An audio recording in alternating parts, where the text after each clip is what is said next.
절대가치의 복음, 오늘 네 번째 마지막 시간입니다. 복음은 자유를 약속한다는 제목으로 말씀을 드립니다. 아놀드 슈왈츠네거라고 다 아시죠? 미국 캘리포니아 주지사를 역임했고 이제는 다시 배우로 활동하고 있는 분입니다. 자, 이분이 작년 8월 초에 미국 CNN 방송과 인터뷰를 하면서 마스크를 쓰지 않는 미국인들을 향해서 좀 소리를 쳤습니다. 자유 따위는 집어치워라. 마스크를 쓰지 않는 미국인 향해서 자유 따위는 집어치워라, 이런 아주 좀 격한 말을 했습니다. 그 당시에 미국의 이 확진자가 엄청나게 막 늘어나고 그리고 사망자도 늘어날 때였습니다. 많은 미국인들이 그런데도 마스크를 쓰지 않았습니다. 자유를 침해한다는 이야기를 했습니다. 자, 이럴 때 이분이 이야기하기를 누구도 마스크를 쓰지 않아도 될 자유는 있다. 그런데 마스크를 쓰지 않는 것은 어리석은 것이다 라는 이야기를 했습니다. 우리는 우리 자신과 우리 이웃을 보호해야 될 책임이 있다. 마스크를 쓰는 것이 자유가 침해되는 것이 아니고 마스크를 써서 자신도 보호하고 이웃도 보호를 하는 것이 마땅하다라는 이야기를 했습니다. 얼마 후에 이 아놀드 슈왈츠네거의 그 발언을 문제 삼고 나온 사람이 있었습니다. 이 사람은 이 스포츠 보충제 회사의 창업주였습니다. 이분은 10년 동안 아놀드 슈왈츠네거가 여는 보디빌딩 대회에 후원을 하는 사람이었습니다. 이 창업주가요, 이제는 내가 더 이상 후원을 하지 않겠다라고 선언을 했습니다. 자, 이분은 선택의 자유를 지지하는 사람입니다. 선택의 자유를 지지하는데 아놀드 슈왈츠네거가 그 선택의 자유를 반하는 신념을 피웠기 때문에 자신은 더 이상 아놀드 슈왈츠네거와 같이 할 수 없다, 이러면서 후원을 그냥 끊어버렸습니다. 이 기사를 보면서 이런 생각을 했습니다. 자유가 무엇인가? 여러분, 자유가 무엇입니까? 자유. 보통 자유는요, 내가 선택해서 그냥 내가 행동하는 것, 내가 원하는 것 선택하고 행동하는 것을 자유라고 생각을 합니다. 그런데 내가 원하고 내가 선택하는 것이 나를 해치기도 하고 다른 사람을 해치기도 하면 이것을 자유라고 부르지는 않습니다. 여러분, 진정한 자유는 그 자유를 행사하면서 나도 보호되고 다른 사람도 보호하는 것이 진정한 자유입니다. 만약에 자유를 행사하는데 자신도 고통스럽게 하고 다른 사람도 해롭게 한다면 이것은 자유가 아니고 방종이고 무절제라고 부릅니다. 오늘날 현대인들에게 이 자유에 관해서 이런 식의 오해가 있습니다. 복음은 예수님 안에서 자유를 약속합니다. 예수를 믿으면 자유롭다라는 것을 이야기합니다. 복음이 주는 자유는 우리를 이롭게 하고 다른 사람을 이롭게 하는 것입니다. 나와 다른 사람에게 유익을 주는 것이 성경이 말하는 자유입니다. 자, 오늘 바울은 오늘 말씀을 통해서 예수님 안에서 우리가 받는 이 자유는 무엇으로부터의 자유가 있고 무엇을 향한 자유가 있다. 이 두 가지 자유를 이야기합니다. 이 두 가지 자유가 행사될 때에 나도 좋고 이웃도 좋고 모두에게 좋은 것이 바로 주님이 주신 자유다, 그 이야기를 하는 것입니다. 자, 오늘 말씀을 들으시면서 나는 좀 주님이 주신 이 자유를 바르게 사용하고 있는가 한번 살펴보시기 바랍니다. 먼저 첫 번째입니다. 복음이 약속하는 자유는 율법의 정죄로부터 해방을 준다. 자, 바울은 예수님께서 우리에게 자유를 준다고 이야기합니다. 1절을 보십시오. 그리스도께서 우리를 자유롭게 하려고 자유를 주셨으니, 예수님이 우리에게 자유를 주셨다고 이야기합니다. 자, 그러면서 바울은 무엇으로부터의 자유를 이야기합니다. 그러므로 굳건하게 서서 다시는 종의 멍에를 매지 말라. 예수 믿는 사람은 다시 종의 멍에를 메어서는 안 된다라는 이야기를 합니다. 예수님이 자유를 주셨는데 다시 종의 자리로 들어가서는 안 된다는 이야기를 한 것입니다. 이 종의 멍에라는 것은 속박, 굴레, 억압, 구속 이런 자리로 들어가는 것을 말합니다. 예수 믿는 사람은 예수님께서 그 모든 속박에서 해방시켜 주셨기 때문에 종의 자리로 들어갈 필요가 없다는 것입니다. 예수를 믿으면 우리는 뭐로부터 해방이 되었습니까? 죄의 형벌로부터 해방이 되었습니다. 지옥의 권세로부터 해방되었습니다. 하나님의 진노에서 해방이 되었습니다. 예수를 믿으면 이런 해방이 우리에게 주어졌습니다. 이 모든 해방을 다 아우를 수 있는 해방이 바로 율법의 정죄에서 해방입니다. 자, 우리는 율법의 정죄에서 해방이 되었기에 하나님의 진노에서 해방이 되고 죄의 형벌에서 해방이 되고 지옥의 권세에서 해방이 되는 것입니다.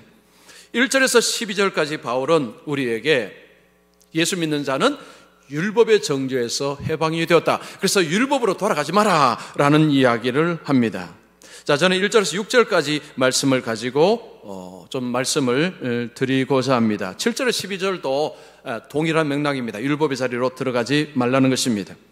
자, 바울은 지금 갈라디아 교회 성도들에게 너희들이 다시 율법으로 돌아가려고 하는데 돌아가서는 안 된다라는 것을 이야기합니다.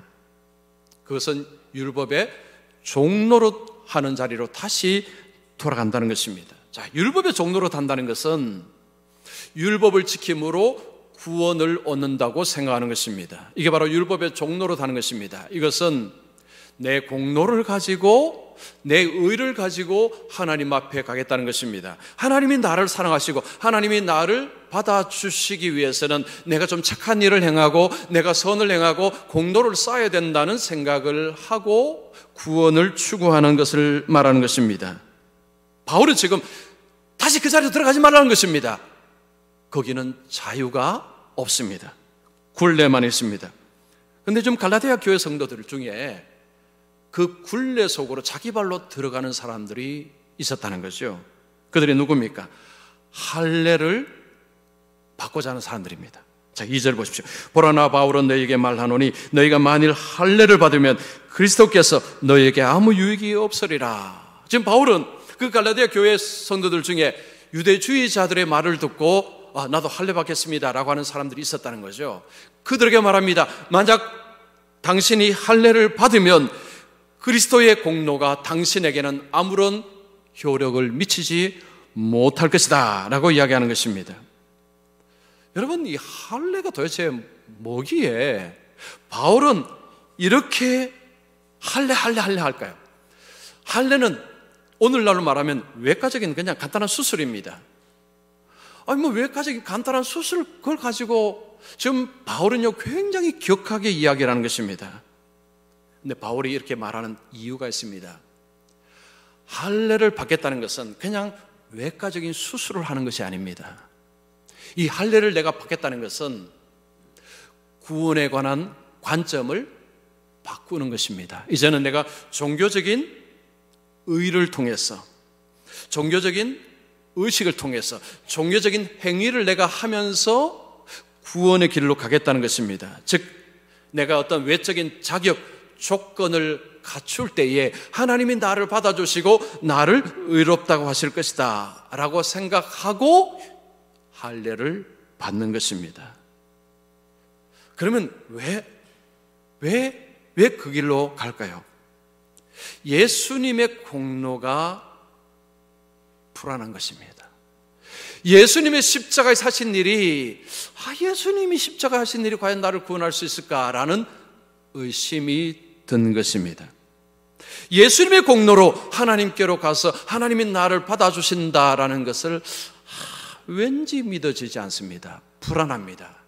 그래서 내가 뭔가 더 착한 사람이 되고 뭔가 더 선을 이루어야지만 하나님이 나를 받아주실 것 같은 생각을 하면서 율법의 종으로 다시 돌아가는 것입니다.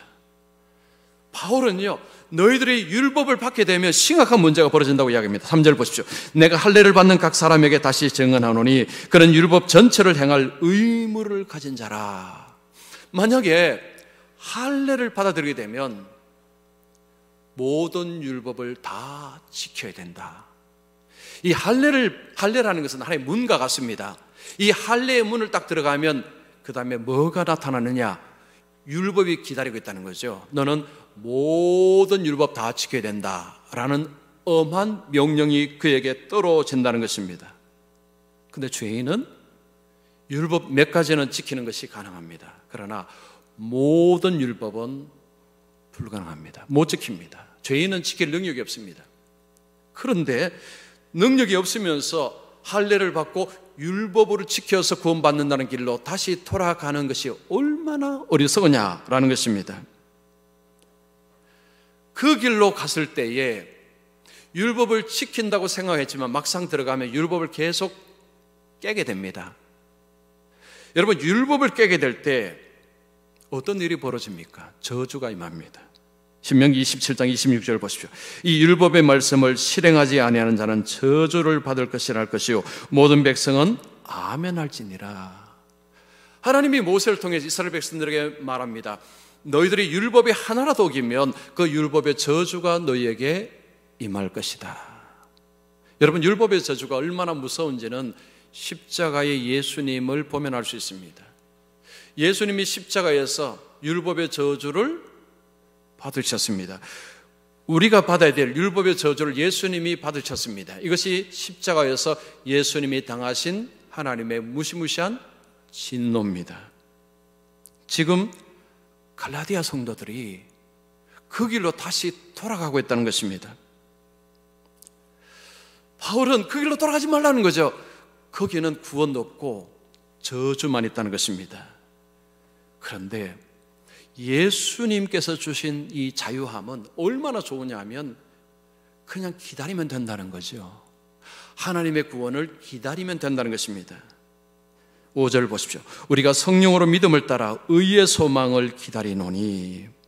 여기서 기다린다는 것은 여러분 버스 정류장이나 아니면 지하철에서 버스나 지하철을 기다리는 것입니다.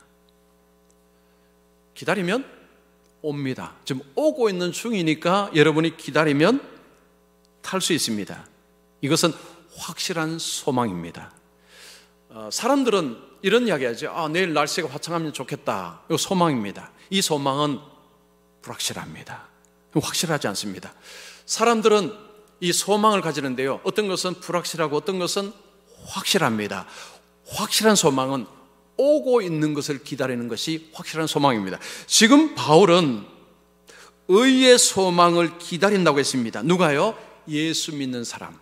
예수 안에 있는 사람은 의의 소망을 기다린다는 것입니다. 의의 소망이 뭐냐 하면 구원입니다. 하나님이 마지막 날에 너는 의롭다 하는 그 하나님의 의롭다고 마지막으로 칭하는 그 날을 말하는 것입니다. 구원의 날입니다. 승리의 날을 말하는 것입니다. 예수 믿는 자는 그 승리의 날이 오고 있다는 것입니다. 오고 있다는 것입니다. 자, 그런데 5절에 보면 그 날을 기다리는데 혼자 힘으로 기다리는 것이 아니라 성령으로 믿음을 따라. 자, 성령께서 우리 속에 우리를 도우신다는 거죠. 여러분, 우리가 예수 믿으면 나 혼자 힘으로 예수 믿는 것이 아닙니다. 성령께서 우리를 도우셔서 내 마음속에 성령이 은혜를 주심으로 성령이 역사하셔서 믿음을 가지고 살아갈 수 있는 것입니다. 성령이 도우신다는 거죠. 그래서 바울은 율법의 길로 돌아가는 것은 정말 어리석은 것이다. 저주로 돌아가는 것이지만 예수의 공로를 의지하는 믿음으로 살아가게 되면 기다리면 된다는 것입니다. 그래서 6절에 보면 그리스도 예수 안에서는 할례나 무할례나 효력이 없이되 사랑으로서 역사하는 믿음뿐이라. 자, 바울은 이 의의 소망을 기다리는 자에게 믿음이 있다는 것입니다. 믿음뿐이다. 여기에 더 첨가하지 말아라는 거죠. 내가 뭐 좀 착한 사람이 되고 뭔가 좀 선한 일을 하면 된다. 그거 다 버려라는 것입니다. 믿음으로 기다리면 된다는 것입니다. 할례나 무할례라는 것은요, 유대인이든지 이방인이든지 다 동일하게 믿음으로 하나님 앞에 의롭다함을 받는다. 이거 잊으면 안 된다는 것입니다. 그런데 바울은 중요한 한 가지를 이야기합니다. 세상에는 여러분, 나 예수 믿습니다라고 하는 사람들이 많습니다. 그러면 나 예수 믿습니다라고 하면 다 구원받느냐? 그렇지 않다는 거죠. 예수 믿습니다라고 하지만 어떤 사람은 가짜 믿음, 죽은 믿음이 있습니다. 여러분, 야고보서에 보면 야고보가 죽은 믿음을 이야기합니다. 나 예수 믿는다라고 해도 다 똑같은 믿음이 아니라는 거죠. 그럼 진짜 믿음이 뭔가? 지금 바울은 뭐라고 이야기합니까? 사랑으로서 역사하는 믿음뿐이라. 진짜 믿음은 그 믿음을 해부해 보니까 그 믿음 속에 사랑이 들어있더라는 것입니다. 여러분, 우리가 믿음을 가지고 있을 때 우리의 믿음을 뚜껑을 열어보니까 그 속에 사랑이 담겨져 있다는 것입니다. 이것이 진짜 믿음이라는 이야기입니다. 복음을 믿게 되면 여러분, 복음 속에 뭐가 있습니까? 하나님의 사랑이 있습니다. 복음은 하나님이 우리를 사랑하신다는 이야기가 복음입니다. 하나님이 우리를 사랑하셔서 아들을 내어주셨다는 것, 하나님의 사랑으로 인해서, 그리스도의 사랑으로 인해서 십자가에 놀라우신 사건이 일어났다고 우리에게 말씀합니다. 그래서 복음을 받아들이면 그 복음을 들을 때 우리는 하나님의 사랑을 듣게 됩니다. 여러분, 사랑은 전념성이 있습니다. 누군가 나를 사랑하면요, 진실하게 사랑하면 여러분, 우리도 그 사랑에 대한 반응이 일어납니다. 하나님의 사랑은 진실하다는 것은 십자가에서 증명이 되었습니다. 그래서 그 복음을 통해 하나님의 사랑을 입은 자가 반응을 해야 되죠. 그 반응이 믿음의 반응입니다. 하나님의 약속을 믿는 것입니다. 그런데 그 믿음 속에 뭐가 들어가 있는 거 보니까 사랑이 들어가는 것입니다. 하나님의 사랑을 입은 사람이 하나님의 약속을 믿습니다. 주여 믿습니다. 예수님 믿어서 구원받는다는 저를 믿습니다 라고 하는데, 그 믿습니다라는 사람의 삶을 보니까 사랑이 주르르 흐르더라는 것입니다. 하나님을 사랑함으로, 그리고 다른 사람을 사랑함으로, 이게 진짜 믿음의 특징이다라는 것입니다. 사랑이 있는 믿음, 거기에 진정한 자유함이 있습니다. 핸드폰이 없던 시절에 어느 가정에서 일어났던 일입니다. 자, 두 부부는 서로 아주 참 서로 사랑을 하는 부부였습니다. 어느 날 남편이 퇴근 시간이 됐는데도 남편이 오지 않습니다. 요즘은 뭐 전화해보면 알지만 핸드폰이 있으니까 되지만 옛날에 핸드폰이 없을 때는 연락이 안 되니까요. 부인은 그 남편이 혹시나 무슨 사고 당한 것이 아닌가 이런 걱정이 들었습니다. 근데 남편이 12시 가까이 돼 들어왔습니다. 들어올 때 아내가 남편을 반갑게 맞이합니다. 여보 혹시 어디 다친 곳은 없어요? 하고 남편을 아주 기쁘게 맞이합니다. 또 한 가정이 있습니다. 이 가정은 지금 부부간에 사랑이 식었습니다. 이 가정에도 남편이 어느 날 퇴근 시간에 와야 되는데 안 옵니다. 부인은 이제 오만 생각이 다 듭니다. 이 남자가 다른 여자 만나고 있지 않나. 그러고 보니까 최근에 남편의 행동이 좀 수상하다는 생각이 듭니다. 그런 것 같아. 뭔가 좀 이상해. 그래서 오만 가지 생각을 다 하고 억측을 다 하고 육감까지 동원을 합니다. 그러다 남편이 들어옵니다. 여러분, 남편에게 좋은 이야기 할까요, 안 할까요? 거친 언어가 막 쏟아집니다. 당신 지금까지 어디서 무엇을 한 거야? 막 소리를 칩니다. 여러분, 두 가정의 차이가 무엇입니까? 한쪽은 믿음이 있고 한쪽은 믿음이 깨어졌습니다. 믿음 있는 아내는 남편이 늦게 들어와도 다른 여자를 만난다는 생각 안 합니다. 그런 불안은 없습니다. 그러나 믿음이 깨지니까 이쪽은 자유함이 없습니다. 믿음이 깨진 부부 사이에는 자유함이 없습니다. 자, 그 믿음 있는 그 여인은 남편이 지금 늦을 때에 혹시나 다치지 않을까라는 염려만 했지, 혹시 다른 사람 만나 이런 불안 염려를 하나도 하지 않았습니다. 왜냐? 그 속에 사랑이 있기 때문입니다. 바로 이겁니다. 믿음이라는 게 그냥 믿음만 있어서는요, 이게 재구실 못합니다. 그 믿음 속에 사랑이 들어가 있어야 된다는 거죠. 자, 하나님께서 우리에게 구원을 약속하실 때 그냥 하나님이 말로만 약속하셨다면 우리가 하나님의 약속을 고지고대로 믿기가 쉽지 않습니다. 그런데 하나님의 약속 속에 사랑이 담겨져 있습니다. 그리고 하나님의 사랑 속에는 희생이 담겨져 있습니다. 예수 그리스도의 희생이 담겨져 있습니다. 우리가 구원의 확신을 한다는 것은요, 이 사랑이라는 것이 없으면 여러분 구원의 확신은 어렵습니다. 하나님께서 사랑으로 우리를 받아주시고 그 하나님의 사랑에 반응해서 우리가 하나님을 사랑하며 우리가 이웃을 사랑하며 이 사랑이라는 것이 우리 속에 들어와서 하나님을 믿을 때, 즉 하나님을 사랑함으로 믿을 때 이 속에 자유함이 있고요, 내가 구원받을까 안 받을까라는 불안 염려가 사라진다는 거죠. 그냥 나 예수 믿습니다. 그거 어떻게 진짜인지 아닌지 구별할 수 있습니까? 그 속에 사랑이 있느냐, 정말 하나님의 사랑에 반응해서 내가 하나님을 사랑함으로 하나님을 섬긴다면 거기에 진짜 자유함이 있다는 거죠. 그런데 이 사랑이 빠져버리고 그냥 믿습니다라고만 열심히 한다고 해서 구원의 확신이 생기는 것은 아니다라는 것입니다. 그래서 율법으로 돌아간다는 것은 저주로 돌아가는 것이고, 이 믿음 안에 있다는 것은 하나님의 구원을 그냥 기다리는 것인데, 근데 그 기다리는 자의 그 믿음 속에 사랑이 있다라는 것입니다. 자, 여러분 믿음을 한번 열어보시면 그 속에 사랑이 있습니까? 하나님을 사랑하고 다른 사람을 사랑하는 그런 사랑이 믿음 속에 있는가 한번 여러분 살펴보시면 좋겠습니다. 두 번째입니다. 자, 복음이 약속하는 자유는 이웃을 향하여 사랑으로 섬기게 한다. 바울은 앞에서 예수님께서 믿는 자에게 자유를 주셨다라는 이야기입니다. 그 자유는 율법의 정죄로부터 해방을 주셨다라는 이야기입니다.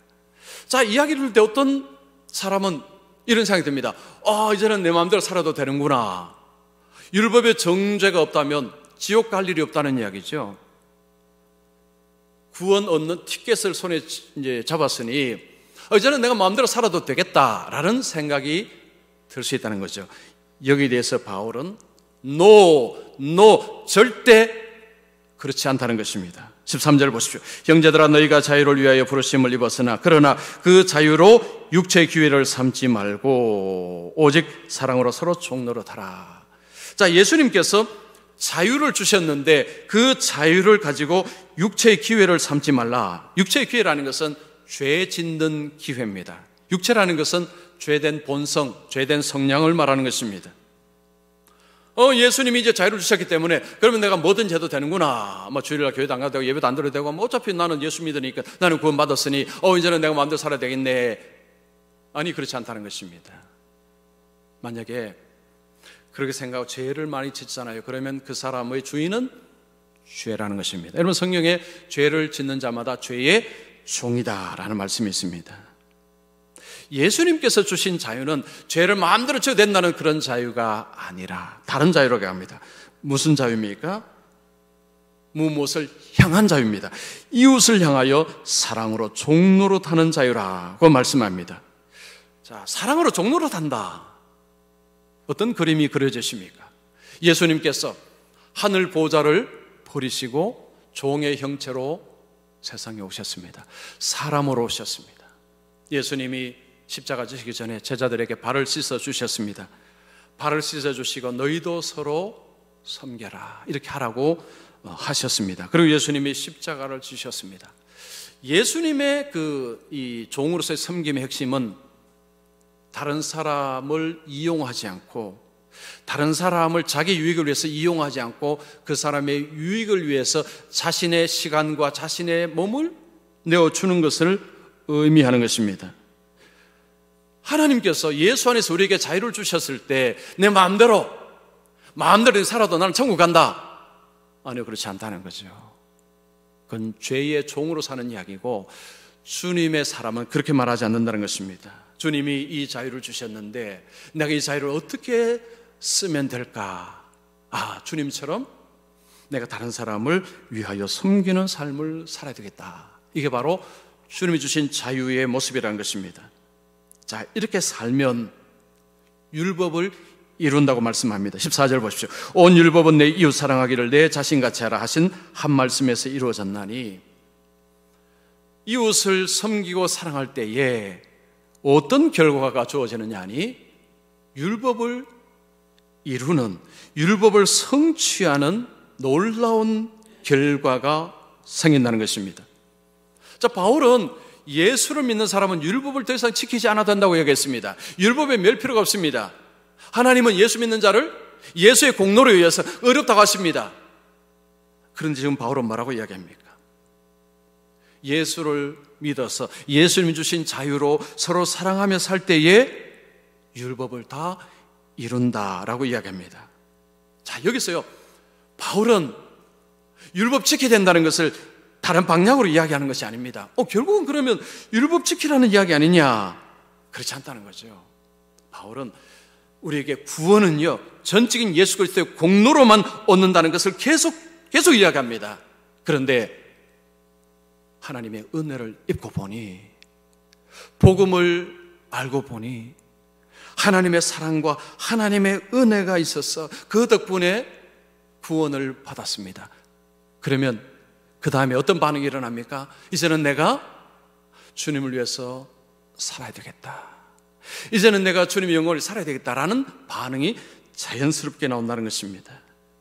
그러면서 하나님의 말씀을 이제는 자발적으로 순종을 하게 되는, 내가 구원을 받기 위해서 순종이 아니라 하나님을 기쁘시게 하기 위해서 순종하는 삶으로 변화가 일어났는데, 근데 그 길이 율법을 성취하는 길이었다는 거죠. 예수님이 율법을 요약하셨습니다. 하나님을 사랑하고 이웃을 사랑하는 것이 율법의 핵심이라고 했습니다. 율법의 핵심을 지킨다는 것은 율법을 지키는 것입니다. 자, 이걸 좀 쉽게 제가 설명을 해드릴게요. 종과 이 자녀의 어떤 차이를 생각하면 됩니다. 여러분, 종과 자녀는요, 근본적으로 다릅니다. 아버지의 일을 할 때에, 주인의 일을 할 때에 종은 주인이 시키는 일을 하면서 스스로가 그만두고 하고 못합니다. 그랬다가는 매맞고 버림을 받을 수 있습니다. 근데 자녀는요, 아버지 오늘 제가 일이 있어서 오늘 못하겠습니다. 그럴 수 있습니다. 그러면 아버지는 그래, 그렇게 해라, 이렇게 됩니다. 종은 그렇게 못합니다. 종은 일하다가 배고픈데 좀 가서 먹어야 되겠다, 마음대로 못합니다. 근데 자녀는 어떻습니까? 일하다가 배고프네요. 그냥 마음대로 밥 먹어도 됩니다. 종과 자녀는 똑같이 일을 한다고 하지만 완전히 다릅니다. 그리고 자녀는 아버지의 일을 할 때에 그 일은 누구의 일입니까? 전부 자기 일입니다. 왜냐, 아버지 것이 내 것입니다. 그러니까 기쁘게 한다는 것입니다. 종은 품삯을 위해서 일합니다. 그러나 자녀는 기쁨으로 일합니다. 예수를 믿으면 하나님의 자녀가 됩니다. 그래서 우리는요, 예수를 믿을 때 하나님의 자녀가 되기 때문에 이제는 하나님의 법에 구속될 필요가 없다는 거죠. 일일이 내가 이 법을 지켜야 구원받는다? 해방입니다. 자녀에게 하나님은 그걸 요구하지 않습니다. 우리는 하나님의 자녀이기 때문에 자녀가 되고부터는 그 다음에는 이제 하나님의 것이 전부 내 것입니다. 왜냐, 상속자가 되었기 때문에. 그래서 그 다음에는 이제 기쁨으로, 감사함으로 그렇게 살게 된다는 것입니다. 여러분, 15절 말씀은요, 한번 보십시오. 만일 서로 물고 먹으면 피차 멸망할까 조심하라. 만약에 서로 사랑으로 종로로 하는 것을 하지 않게 되면 가정이든지 교회든지 어떤 일이 벌어지느냐, 이런 일이 벌어진다는 거죠. 서로 물고 먹고 싸우는 일이 벌어집니다. 여러분, 가정의 부부가 사랑에 빠지면 싸웁니다. 부모 자식 간에도 사랑이 빠지면 싸웁니다. 여러분, 교회는요, 사랑이 식어버리면 교회 안에 분쟁이 일어납니다. 갈등이 일어납니다. 이미 여러분 다 경험하셨죠? 가정이든지 부부든지 교회든지 사랑이 식으면 전쟁터가 됩니다. 좀 바로 그 이야기입니다. 여러분, 이 코로나 시대에 혼자의 어떤 이게 이제 커졌다고 합니다. 혼자, 혼밥, 그냥 혼자 이제 이게 편안해진 것입니다. 그냥 내가 원하는 대로 그냥 다른 사람 못 그냥 나 혼자의 삶에 대한 열망, 혼자 행복하고 혼자 내가 결정한 내가 하면 되지라는 것이 이제 대세가 되어 버렸습니다. 그런데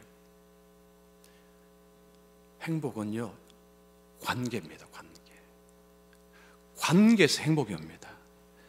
지금 바울은 서로 종로를 달하고 있습니다. 예수님 안에서는요 공동체입니다. 혼자가 아닙니다. 나 혼자 예수 믿고 천국 가지. 아니요, 그렇지 않습니다. 예수님 안에서는 공동체입니다. 서로 사랑으로 서로 섬기는 가운데서 거기에 진짜 자유가 있고, 그리고 하나님 주시는 참된 행복이 거기에 있다는 것입니다. 이 법 바틀렛이라는 사람 이야기 여러분 한번 들어보셨을 겁니다. 제가 이야기하면 나 그거 아는 이야기인데 하실 것입니다. 자, 이분이 희귀한 쇠 몇 마리를 이제 사서 세상에 넣고 자기 나라로 배를 타고 가고 있었습니다. 그런데 그 세상에서 한 마리 새가 유독 시끄럽습니다. 막 부리로 쪼고 발톱으로 막 핥히고 막 푸드푸드 하다가요 세상 문이 더 크게 열렸습니다. 그 안에 있던 모든 새들이 다 세상 바깥으로 다 나가버렸습니다. 날아가 버렸습니다. 여러분, 거기 있던 새들이 말을 한다면 이런 거죠. 야, 우리는 자유다 하고 그들은 이제 그 새장에서 다 나왔습니다. 창공을 향해서 막 나갑니다. 이제는 자유다라는 거죠. 그런데 얼마 있다가 그 새들이 돌아왔습니다. 돌아와서 거기 가판에 툭툭툭 떨어집니다. 왜냐하면 다 지쳐버렸어요. 자유다 하고 나갔는데 망망대해입니다. 앉을 것이 없습니다. 먹을 것이 없습니다. 다시 돌아온 것입니다. 여기가 쉴 곳이다. 많은 사람들이 오늘날 무신론자들이 여러분 구호가 뭔지 아십니까? 하나님 없는 자유를 즐겨라. 오늘 무신론자들 구호입니다. 하나님 없는 자유를 즐겨라. 하나님 안에서 속박, 구속. 왜 그거 당하느냐는 거죠. 하나님 간섭받지 말고 하나님 없으니까 마음대로 살아라 라고 얘기합니다. 여러분, 하나님 없는 삶은 망망대해의 삶입니다. 그리고 그 세상은 전쟁터입니다. 여러분, 세상은 전쟁터입니다. 세상은요 우리에게 자격을 요구합니다. 조건을 따집니다. 경쟁을 부추깁니다. 경쟁하라는 거죠. 더 좋은 자격을 갖추라는 것입니다. 세상이 우리에게 요구하는 것입니다. 여러분, 자격 갖추는 게 쉬운 일입니까? 조건 갖추는 게 말처럼 쉬운 일입니까? 쉬운 일이면 모두가 다 하게요.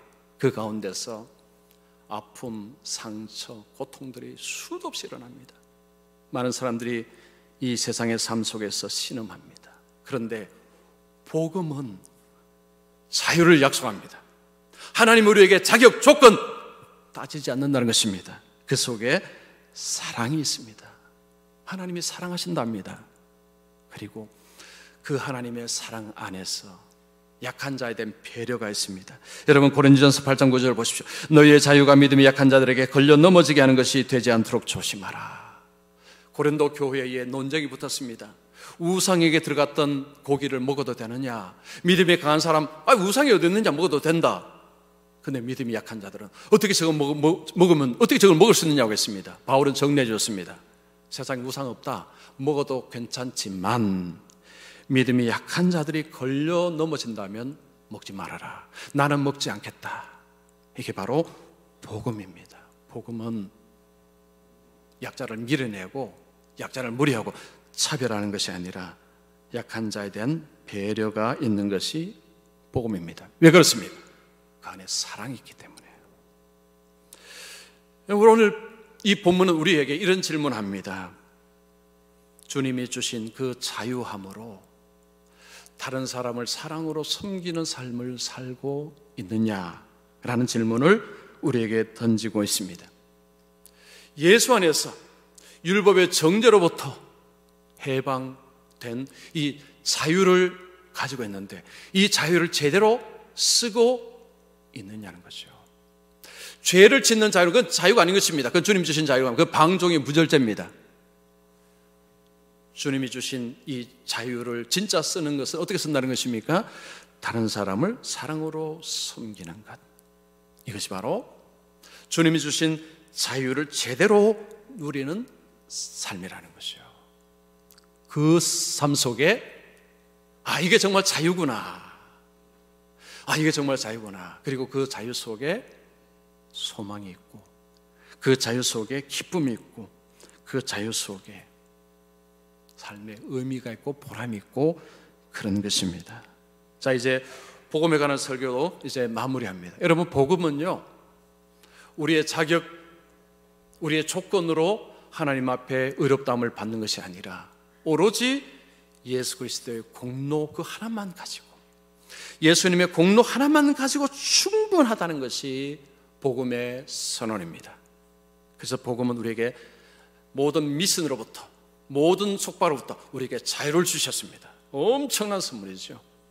자, 이 자유를 가지고 사랑으로 섬기라는 것이 주님이 우리에게 주신 말씀입니다. 그래서 우리 교회, 그리고 우리 모든 성도님들 가정과 우리 교회가 사랑으로 서로 간에 연결이 되어서 교회 오니까 너무 좋고, 우리 성도님들 얼굴만 봐도 기분 좋고, 주일날 되는구나, 주일날 또 주일날 가고 싶다.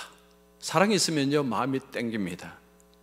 그러나 분쟁이 있으면요, 교회 가야 되네, 안 갈 수는 없고 가긴 가야 되겠고, 참 어떡하지, 온라인에 있으는 건 집에서 하지, 이렇게 돼버립니다. 그래서 집에 계시는 분이 다 그렇다는 생각은 아니고요, 어쨌든 우리가 사랑으로 서로 섬기는 이런 공동체를 만들어갈 때 그 안에 진짜 주님이 주신 자유를 맛볼 수 있다는 것 기억하시고, 저도 마찬가지로 우리 모두가 사랑으로 잘 섬김을 통해 우리 주님이 주신 자유를 마음껏 활용하고 누리는 우리 모든 성도님들이 되시기를 축원합니다.